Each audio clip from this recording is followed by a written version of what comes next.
Hello my dear friends, ಹೇಗಿದ್ದೀರಾ?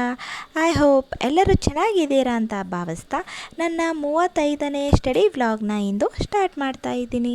ಸರಿಯಾದ ಸಮಯಕ್ಕೆ ಅಲಾರಮ್ಮಿನ ಸದ್ದನ್ನು ಕೇಳಿ ಎಚ್ಚರಗೊಂಡ ನಂತರ ನಾನು ಮನೆ ಕೆಲಸವನ್ನು ಮಾಡಲು ಸ್ಟಾರ್ಟ್ ಮಾಡಿದೆ. ಹೌದು ಫ್ರೆಂಡ್ಸ್, ಇಂದು ಶ್ರೀ ಗುರು ರಾಘವೇಂದ್ರ ಅವರ ವ್ರತವನ್ನು ನಾನು ಇವತ್ತು ಆಚರಿಸಲು ಪ್ರಾರಂಭಿಸಿದ್ದೇನೆ. ಶ್ರಾವಣ ಮಾಸವಾದ ಈ ತಿಂಗಳಲ್ಲಿ ನಾನು ರಾಯರ ವ್ರತವನ್ನು ಪ್ರಾರಂಭ ಮಾಡಿದ್ದೇನೆ. ಅದರ ತಯಾರಿಯೇ ಇಂದು ನಾನು ಮಾಡಿಕೊಳ್ಳುತ್ತಿದ್ದೇನೆ. ಯಾಕಂದರೆ ಎದ್ದ ತಕ್ಷಣ ನಾನು ಮನೆ ಕೆಲಸವನ್ನೆಲ್ಲ ಕಂಪ್ಲೀಟಾಗಿ ಮುಗಿಸ್ಕೊಂಡು ಕಸ ಹೊಡೆದು ನೆಲ ಒರೆಸಿ ಆಮೇಲೆ ಬಾಗಿಲು ತೊಳೆದು ಕುಂಕುಮ ಭಂಡಾರ ಹಚ್ಚಿ ಆಮೇಲೆ ರಂಗೋಲಿ ಹಾಕಿ ಮತ್ತು ಗ್ಯಾಸನ್ನು ಕ್ಲೀನ್ ಮಾಡ್ಕೊಳ್ತಾ ಇದ್ದೀನಿ. ಮತ್ತು ಇವಾಗ ನಾನು ಸ್ನಾನ ಮಾಡಿ ಬಂದ ತಕ್ಷಣ ನಾನು ಗ್ಯಾಸ್ಗೆ ಪೂಜೆ ಮಾಡ್ತಾ ಇದ್ದೀನಿ. ಆಮೇಲೆ ದೇವರಿಗೆ ನೈವೇದ್ಯ ಇಡೋಕ್ಕೋಸ್ಕರ ಅನ್ನವನ್ನು ಮಾಡೋಕ್ಕೆ ಇಟ್ಟೆ. ಇವಾಗ ನಾನು ದೇವರುಗಳನ್ನೆಲ್ಲ ನಾನು ಕ್ಲೀನಾಗಿ ತಿಕ್ಕಿ ತೊಳ್ಕೊಂಡು ಇಟ್ಕೊಳ್ತಾ ಇದ್ದೀನಿ. ನಾನಿವಾಗ ದೇವರ ಜಗಲಿಯನ್ನು ಕ್ಲೀನ್ ಮಾಡ್ಕೊಳ್ತಾ ಇದ್ದೀನಿ. ನೀಟಾಗಿ ಒರೆಸಿ ಕ್ಲೀನ್ ಮಾಡ್ಕೊಂಡ್ಮೇಲೆ ಶುದ್ಧವಾಗಿರುವಂತಹ ಬಟ್ಟೆಯನ್ನು ಇದರಲ್ಲಿ ಹಾಸ್ಕೊಂಡು ದೇವರ ಫೋಟೋಗಳನ್ನೆಲ್ಲ ಕ್ಲೀನಾಗಿ ಒರೆಸ್ಕೊಂಡು ಜೋಡಿಸಿ ಇಟ್ಕೊಳ್ತಾ ಇದ್ದೀನಿ. ಇವಾಗ ದೇವರುಗಳನ್ನೆಲ್ಲ ಜೋಡಿಸಿ ಇಟ್ಕೊಂಡೆ, ಫೋಟೋಗಳನ್ನಷ್ಟೇ ಜೋಡಿಸಿ ಇಟ್ಕೊಂಡು ಕುಂಕುಮ ಭಂಡಾರ ಎಲ್ಲ ಹಚ್ತಾ ಇದ್ದೀನಿ. ಇವಾಗ ನಾನು ದೇವರುಗಳನ್ನೆಲ್ಲ ಜೋಡಿಸಿ ಇಟ್ಕೊಳ್ಳೋಕ್ಕೆ ತಯಾರಿ ಮಾಡ್ಕೊಳ್ತಾ ಇದ್ದೀನಿ ಫ್ರೆಂಡ್ಸ್. ಎಲ್ಲ ದೇವರುಗಳನ್ನು ಜೋಡಿಸಿ ಇಟ್ಕೊಂಡು ಆ ಎಲ್ಲ ದೇವರುಗಳಿಗೆ ಕುಂಕುಮ ಭಂಡಾರ ಹಚ್ಚಿ ಇಡ್ತಾ ಇದ್ದೀನಿ ಫ್ರೆಂಡ್ಸ್. ಇವಾಗ ನಾನು ರಾಯರ ಫೋಟೋನ ಜೋಡಿಸಿಟ್ಕೊಳ್ತಾ ಇದ್ದೀನಿ. ನಂತರ ತುಳಸಿ ಮಾಲೆಯನ್ನು ರಾಯರಿಗೆ ಹಾಕಿದೆ. ನಂತರ ಕುಂಕುಮ ಭಂಡಾರ ಹಚ್ಚಿ ರೆಡಿ ಮಾಡ್ಕೊಳ್ತಾ ಇದ್ದೀನಿ. ನಂತರ ಹೂಗಳನ್ನು ಏರಿಸ್ತಾ ಇದ್ದೀನಿ.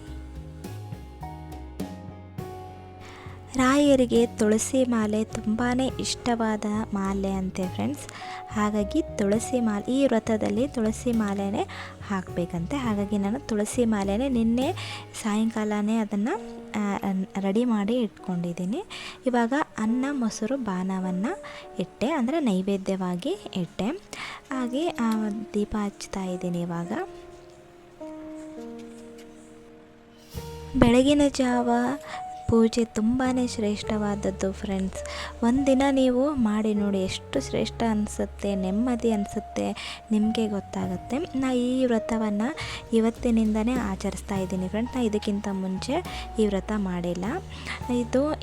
ಇವಾಗ ನಶಿನಾಗೆದ್ದು ಪೂಜೆ ಮಾಡೋದು, ನೈವೇದ್ಯವಾಗಿ ಅನ್ನ ಮೊಸರು ಇಡೋದು, ಆಮೇಲೆ ಇಡೀ ದಿನ ನಾನು ಉಪವಾಸವಾಗಿ ಇರ್ತೀನಿ.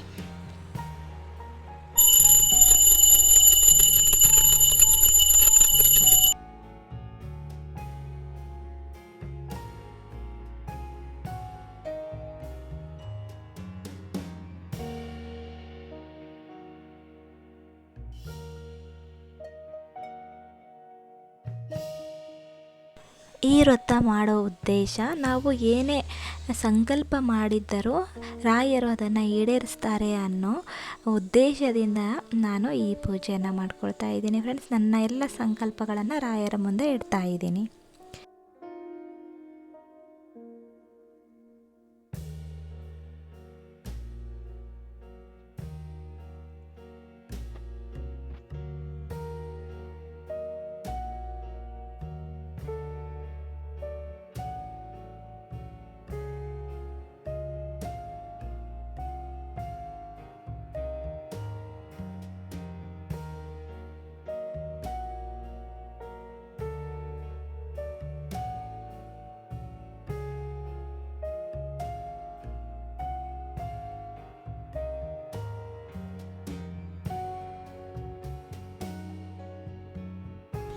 ದಿನನಿತ್ಯ ನಾನು ನಿಂಬೆಹಣ್ಣು ಹಿಂಡ್ಕೊಂಡು ಬಿಸಿನೀರಲ್ಲಿ ಕುಡಿತೀನಲ್ಲ ಫ್ರೆಂಡ್ಸ್, ಹಾಗೆ ನಾನು ಇವತ್ತು ಸಹ ನಿಂಬೆಹಣ್ಣು ಹಿಂಡ್ಕೊಂಡು ಬಿಸಿನೀರು ಹಾಕ್ಕೊಂಡು ಕುಡಿಯೋಕ್ಕೆ ರೆಡಿ ಮಾಡ್ಕೊಳ್ತಾ ಇದ್ದೆ. ನಂಗೆ ನೆನಪೇ ಇಲ್ಲ ಫ್ರೆಂಡ್ಸ್, ನಾವು ಉಪವಾಸ ಇರಬೇಕು ಅನ್ನೋದು, ನಿಂಬೆಹಣ್ಣು ತಿನ್ನಬಾರ್ದಲ್ಲ. ಹಾಗಾಗಿ ನಂಗೆ ನೆನಪಿದ್ದಿದ್ದಿಲ್ಲ. ಮಮ್ಮಿ ಹೇಳಿದ್ರು ನಿಂಬೆಹಣ್ಣು ಹಾಕ್ಕೊಂಡು ಏನೋ ಅದೆಲ್ಲ ಹಾಕೋಬಾರ್ದು ಅಂತಂದ್ರೆ, ಆವಾಗ ಅದನ್ನೆಲ್ಲ ಇಟ್ಟು ಮತ್ತೆ ನಾನು ಸಾದಾ ನೀರು, ಬಿಸಿನೀರು ಅಷ್ಟೇ ತೊಗೊಂಡು ನನ್ನ ರೂಮಿಗೆ ಬಂದೆ.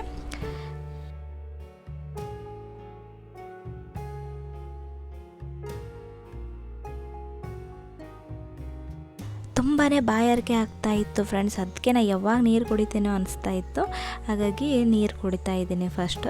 ಆಮೇಲೆ ನನ್ನ ಟೈಮ್ ಟೇಬಲ್ನ ಬರ್ಕೊಂಡಿಟ್ಕೊಳ್ತಾ ಇದ್ದೀನಿ, ಯಾವ್ಯಾವ ಸಬ್ಜೆಕ್ಟ್ನ ಓದಬೇಕು ಅಂತಂದು ಬರ್ಕೊಂಡಿಟ್ಕೊಳ್ತಾ ಇದ್ದೀನಿ. ಇವಾಗ ನೋಡಿ, ಇವಾಗ ನಾನು ಪೂಜೆ ಎಲ್ಲ ಮುಗಿಸತ್ಲಿಗೆ 5:15 ಆಯಿತು ಫ್ರೆಂಡ್ಸ್. 5:20ರಿಂದ ನನ್ನ ಸ್ಟಡಿನ ನಾನು ಸ್ಟಾರ್ಟ್ ಮಾಡ್ತಾ ಇದ್ದೀನಿ. ಇವತ್ತು ಫಸ್ಟೇ ಸಬ್ಜೆಕ್ಟ್ ನಂದು ಹಿಸ್ಟ್ರಿನೇ ಫ್ರೆಂಡ್ಸ್. ಇದಂತೂ ತುಂಬಾ ಇಂಟ್ರೆಸ್ಟ್ ಬರ್ತಾಯಿದೆ. ನಂಗೆ ಬೆಳಗಿನ ಜಾವ ಓದೋಕ್ಕಂತೂ ತುಂಬಾ ಇಂಟ್ರೆಸ್ಟ್ ಆಗ್ತಾಯಿದೆ. ಹಾಗಾಗಿ ಇವತ್ತು ಸಹ ನಾನು ಹಿಸ್ಟ್ರಿನೇ ಆಯ್ಕೆ ಮಾಡ್ಕೊಂಡಿದ್ದೀನಿ. ಇಲ್ಲಿ ಟಿಕ್ ಮಾಡ್ಕೊಂಡಿದ್ದೀನಿ. ಇಲ್ಲಿಗೆ ನಂದು ಮೆಸೊಪೊಟೇಮಿಯಾ ನಾಗರಿಕತೆಯನ್ನು ಪ್ರಾರಂಭ ಮಾಡ್ತಾಯಿದ್ದೀನಿ ಫ್ರೆಂಡ್ಸ್. ಇವತ್ತಿನ ಇತಿಹಾಸದ ಸ್ಟಡಿಯ ಅವಧಿಯಲ್ಲಿ ನಾನು ಮೆಸೊಪೊಟೇಮಿಯಾ ನಾಗರಿಕತೆಯನ್ನು ಪ್ರಾರಂಭ ಮಾಡಿದ್ದೆ. ಈ ಟಾಪಿಕಲ್ಲಿ ಮೆಸೊಪೊಟೇಮಿಯಾ ನಾಗರಿಕತೆಯ ವಿಶಿಷ್ಟ ಲಕ್ಷಣಗಳು, ರಾಜಕೀಯ ಜೀವನ, ಹಮ್ಮುರಾಬಿಯ ಸಂಹಿತೆ, ಸಾಮಾಜಿಕ ಸ್ಥಿತಿ, ಧರ್ಮ, ಆರ್ಥಿಕ ಸ್ಥಿತಿ, ಆಮೇಲೆ ಕಲೆ ಮತ್ತು ವಾಸ್ತುಶಿಲ್ಪ, ವಿಜ್ಞಾನ, ಗಣಿತ, ಈ ನಾಗರಿಕತೆಯ ಅವನತಿಗೆ ಕಾರಣಗಳು, ಇಷ್ಟು ಟಾಪಿಕನ್ನು ಅಭ್ಯಾಸ ಮಾಡಿದೆ. ಮತ್ತು ಚೀನಾ ನಾಗರಿಕತೆಯನ್ನು ನಾನು ಪ್ರಾರಂಭ ಮಾಡಿದ್ದೀನಿ ಫ್ರೆಂಡ್ಸ್. ಅರ್ಧ ಆಗೈತಿ, ಮತ್ತು ನಾಳೆ ಕಂಟಿನ್ಯೂ ಮಾಡ್ತೀನಿ.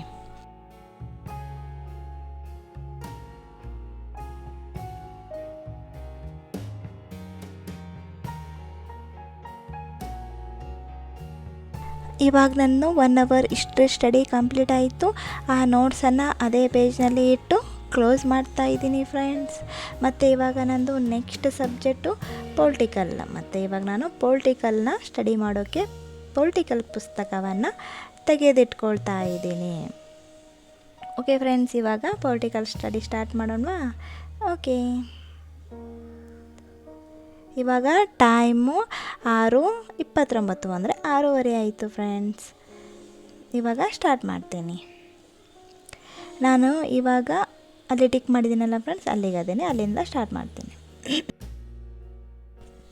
ಇವತ್ತಿನ ಪೊಲಿಟಿಕಲ್ ಸ್ಟಡಿಯ ಅವಧಿಯಲ್ಲಿ ನಾನು ಅಭ್ಯಾಸ ಮಾಡಿದಂತಹ ಟಾಪಿಕ್ಗಳು ಯಾವ್ಯಾವು ಅಂತಂದರೆ, ಶೋಷಣೆಯ ವಿರುದ್ಧದ ಹಕ್ಕು, ಧಾರ್ಮಿಕ ಸ್ವಾತಂತ್ರ್ಯದ ಹಕ್ಕು, ಸಾಂಸ್ಕೃತಿಕ ಮತ್ತು ಶೈಕ್ಷಣಿಕ ಹಕ್ಕು, ಸಂವಿಧಾನದ ಪರಿಹಾರ ಹಕ್ಕು, 5 ರಿಟ್ ಆಜ್ಞೆಗಳು, ಮೂಲಭೂತ ಕರ್ತವ್ಯಗಳು, ಮಕ್ಕಳ ಉಚಿತ ಮತ್ತು ಕಡ್ಡಾಯ ಶಿಕ್ಷಣ ಹಕ್ಕು, ಈ ಕಾಯ್ದೆ ಅನ್ವಯ ರಾಜ್ಯ ಸರ್ಕಾರ ಕರ್ತವ್ಯಗಳು, ಪಾಲಕ ಪೋಷಕರ ಕರ್ತವ್ಯಗಳು, ಹಕ್ಕುಗಳ ರಕ್ಷಣೆ, ಇಷ್ಟು ಟಾಪಿಕ್ಗಳನ್ನು ಇವತ್ತು ಅಧ್ಯಯನ ಮಾಡಿದೆ ಫ್ರೆಂಡ್ಸ್. ಇವತ್ತಿಗೆ ನನ್ನ 5ನೇ ಯೂನಿಟ್ ಕಂಪ್ಲೀಟ್ ಆಯಿತು.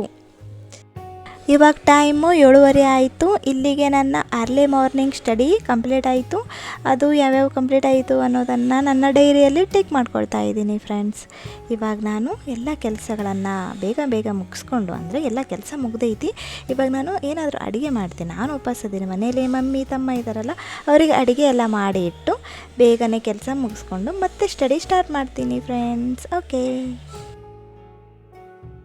ಇವಾಗ ನಾನು ಕಾಫಿ ಮಾಡ್ಕೊಂಡು ಬಂದು ಹೊರಗಡೆ ಕುಂತು ರಿಲ್ಯಾಕ್ಸ್ ಮಾಡ್ಕೊಳ್ತಾ ಟೀ ಕುಡಿತಾ ಇದ್ದೀನಿ ಫ್ರೆಂಡ್ಸ್.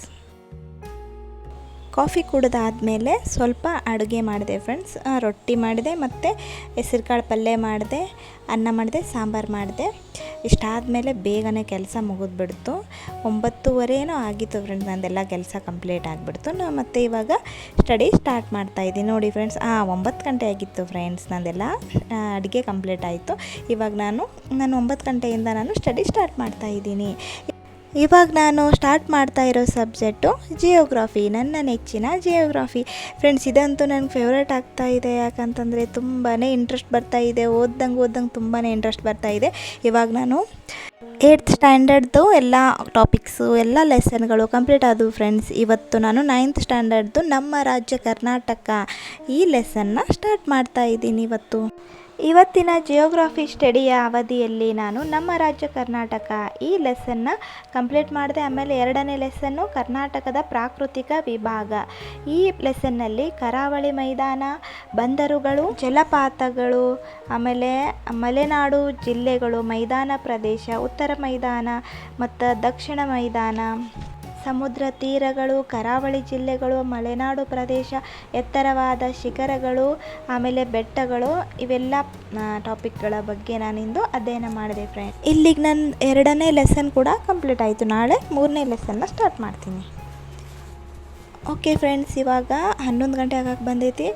ಅದಕ್ಕಾಗಿ ನಾನು ತಿನ್ನೋಕ್ಕೆ ಏನಾದರೂ ಮಾಡ್ಕೊಳ್ತೀನಿ. ಅಂದರೆ ಉಪವಾಸ ಇದ್ದೀನಲ್ಲ ಫ್ರೆಂಡ್ಸ್, ಸಾಬುದಾನಿ ಕಿಚಡಿನ ಮಾಡ್ಕೊಳ್ತಾ ಇದ್ದೀನಿ. ಈ ಕಿಚಡಿ ಉಪವಾಸ ಇದ್ದಾಗ ನಡೆಯುತ್ತೆ ಇದು ತಿಂದರೆ. ನೋಡಿ ಯಾವ ರೀತಿಯಾಗಿ ಮಾಡ್ತೀನಿ ಫ್ರೆಂಡ್ಸ್, ತುಂಬಾ ಟೇಸ್ಟ್ ಆಗಿರುತ್ತೆ.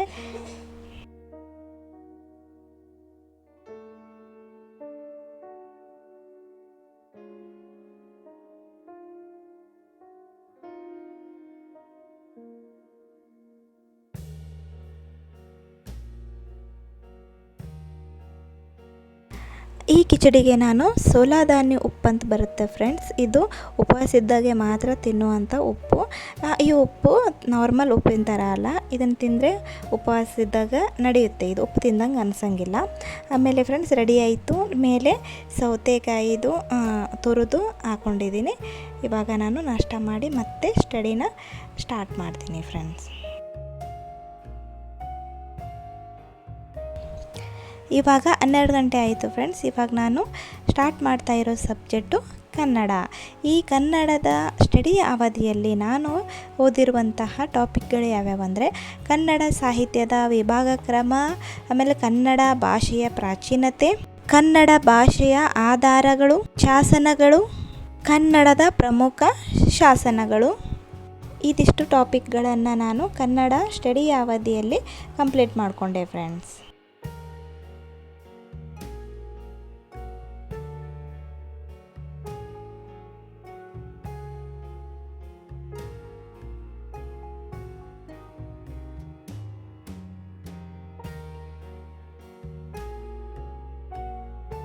ಇವಾಗ ನಾನು ಇಂಗ್ಲೀಷ್ ಆನ್ಲೈನ್ ಕ್ಲಾಸನ್ನು ತಗೊಳ್ತಾ ಇದ್ದೀನಿ. ಇವತ್ತಿನ ಇಂಗ್ಲೀಷ್ ಆನ್ಲೈನ್ ಕ್ಲಾಸಲ್ಲಿ ನಾನು ಯಾವ ಟಾಪಿಕ್ ಬಗ್ಗೆ ಅಭ್ಯಾಸ ಮಾಡಿದೆ ಅಂತಂದರೆ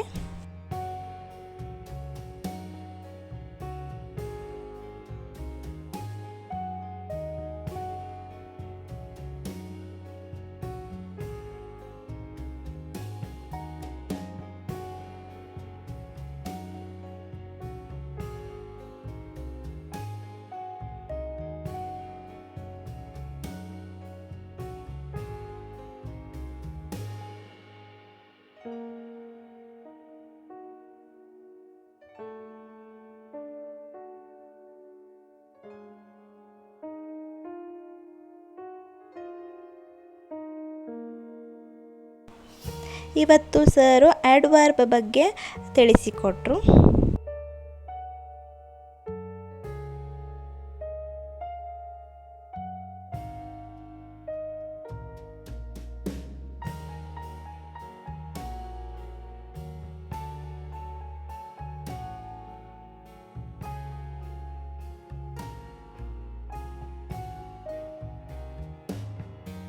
ಎಕ್ಸಾಂಪಲ್, ಸಿ ಸಿಂಗ್ಸ್ ಮೆಲೋಡಿಯಸ್ಲಿ ಒಂದು ವಾಕ್ಯ, ಎರಡನೇ ವಾಕ್ಯ she sings a melodious song.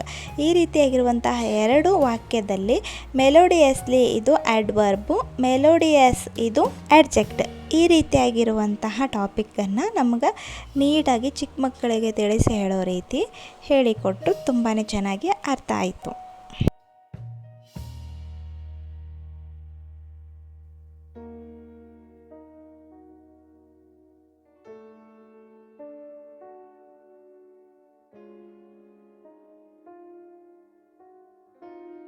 ಇವಾಗ ನಾನು ಕಂಪ್ಯೂಟರ್ ಸಬ್ಜೆಕ್ಟನ್ನು ಅಭ್ಯಾಸ ಮಾಡಕತ್ತೀನಿ.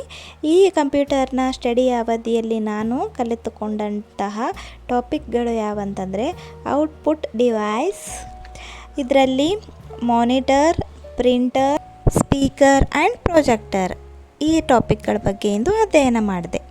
1 hour later. ಫ್ರೆಂಡ್ಸ್, ಎಕನಾಮಿಕ್ಸ್ ಬಗ್ಗೆ ನಾನು ಕಳೆದ ನನ್ನ ವಿಡಿಯೋದಲ್ಲಿ ಒಂದು ಮಾಹಿತಿಯನ್ನು ಹೇಳಿದ್ದೆ. ಏನಪ್ಪ ಅಂತಂದರೆ, ಯೂಟ್ಯೂಬ್ ಚಾನಲ್ನಲ್ಲಿ ಬರುವಂತಹ ವಿಡಿಯೋಗಳ ಬಗ್ಗೆ ಹೇಳಿದ್ದೆ. ಅದು ಯಾವ ಕ್ಲಾಸ್ಗಳು ಅಂತ ಕೇಳಿದ್ರಿ. ಅದನ್ನು ನಾನು ಇವಾಗ ತಿಳಿಸ್ಕೊಡ್ತಾ ಇದ್ದೀನಿ. ನೋಡಿ friends, Shankar Anand Banashankari YouTube channel. ಈ ಚಾನಲ್ನಲ್ಲಿ ಈ ಸರು ತುಂಬ ಚೆನ್ನಾಗಿ ಎಕನಾಮಿಕ್ಸನ್ನು ಹೇಳ್ಕೊಡ್ತಾರೆ. ಇವರ ಕ್ಲಾಸ್ಗಳನ್ನು ಕೇಳಿದರೆ ಸಾಕು ಫ್ರೆಂಡ್ಸ್, ಬೇರೆ ಯಾವುದೇ ಪುಸ್ತಕ ಅವಶ್ಯಕತೆಯೇ ಇಲ್ಲ. ನನ್ನ ಅನುಭವ ಫ್ರೆಂಡ್ಸ್, ನನಗನಿಸಿದ ಮಟ್ಟಿಗೆ ನಾನು ಹೇಳ್ತಾ ಇದ್ದೀನಿ. ನನ್ನ ಅನುಭವದ ಪ್ರಕಾರ ನನಗೆ ತುಂಬಾ ಅರ್ಥ ಆಗ್ತಾ ಇದೆ, ಹಾಗಾಗಿ ಹೇಳಿದೆ. ಇವಾಗ ನಾನು ಆ ಕ್ಲಾಸ್ಗಳನ್ನು ಕೇಳ್ತಾ ಇದ್ದೀನಿ ಫ್ರೆಂಡ್ಸ್.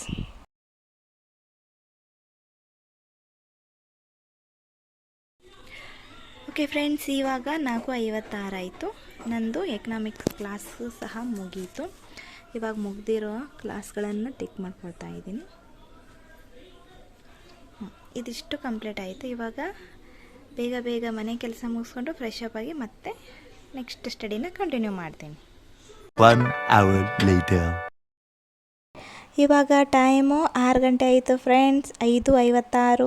ಇವಾಗ ನಾನು ಸ್ಟಡಿನ ಸ್ಟಾರ್ಟ್ ಮಾಡ್ತಾ ಇದ್ದೀನಿ. ನನ್ನ ಬ್ಯಾಲೆನ್ಸ್ ಉಳ್ಕೊಂಡಿರುವಂತಹ ಸಬ್ಜೆಕ್ಟ್ಗಳು ಯಾವ್ಯಾವು ಅಂತಂದರೆ EVS, ಸೈನ್ಸು, ಆಮೇಲೆ ಕರೆಂಟ್ ಅಫೇರ್ಸ್. ಈ 3 ಸಬ್ಜೆಕ್ಟ್ಗಳು ಇವಾಗ 3 ತಾಸು ಕುಂತ್ಕೊಂಡು ಅಭ್ಯಾಸ ಮಾಡ್ತೀನಿ ಫ್ರೆಂಡ್ಸ್. ಇವಾಗ ನಾನು ಸೈನ್ಸ್ ಅಭ್ಯಾಸ ಮಾಡಕತ್ತೀನಿ.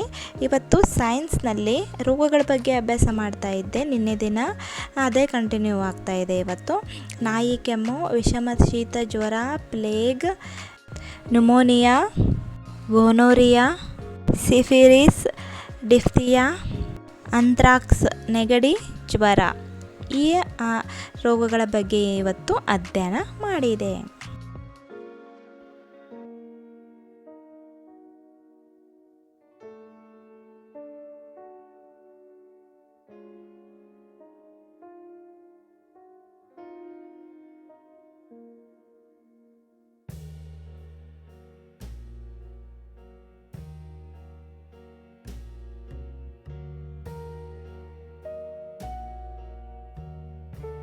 ಇವಾಗ ನಾನು ಕರೆಂಟ್ ಅಫೇರ್ಸ್ ಓದ್ಕೊಳ್ತಾ ಇದ್ದೀನಿ.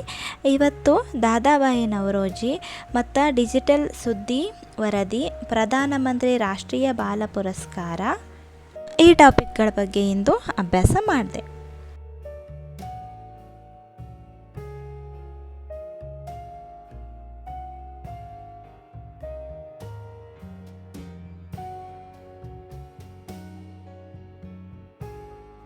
One hour later.